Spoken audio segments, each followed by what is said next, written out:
So this time we've been given a Costa cup, bog standard cup from Costa for coffees and teas. We've pulped it down using the same method as the McDonald's cup. So we've soaked it in water and got all the cardboard pulp off. And the first thing that happens is this paper outer layer comes off. We'll come back to that in a sec. But the interesting thing is that this one has a single layer of polyethylene, which is basically glued to the plastic. And then this bottom section at the bottom of the cup. So McDonald's has got like a double layer. Costa have gone with a single layer. I think it's because you've got this outer layer here for extra thermal protection because it's ridged here. There's a texture to it. Coming back to this textured layer here with the jolly picture of the rabbits and the snowman, it all looks very friendly.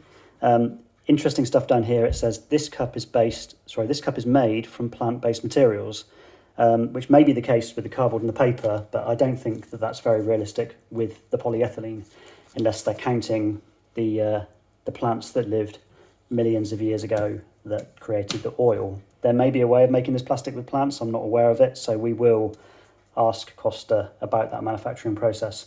But it does smell of greenwashing to me, but we will look into that.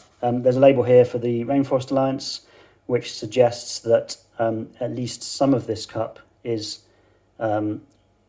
made from sustainable forestry, which is a good thing, but it doesn't indicate whether it's just this wrapper or if it's the cardboard as well. And based on this comment here, I'm not entirely sure that I trust them.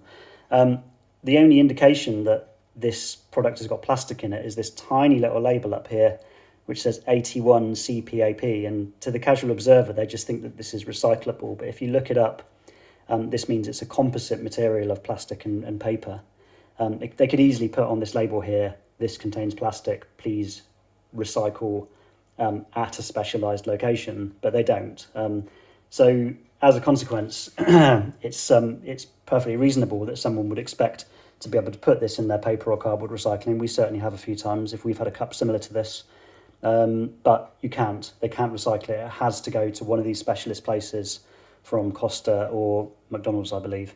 And more importantly, if these are littered, if these get dropped outside, they get wet, their cardboard pulps down, and all you're left with is this polyethylene. And this polyethylene is out there in the environment, presumably for decades. I think this is obviously an environmental hazard.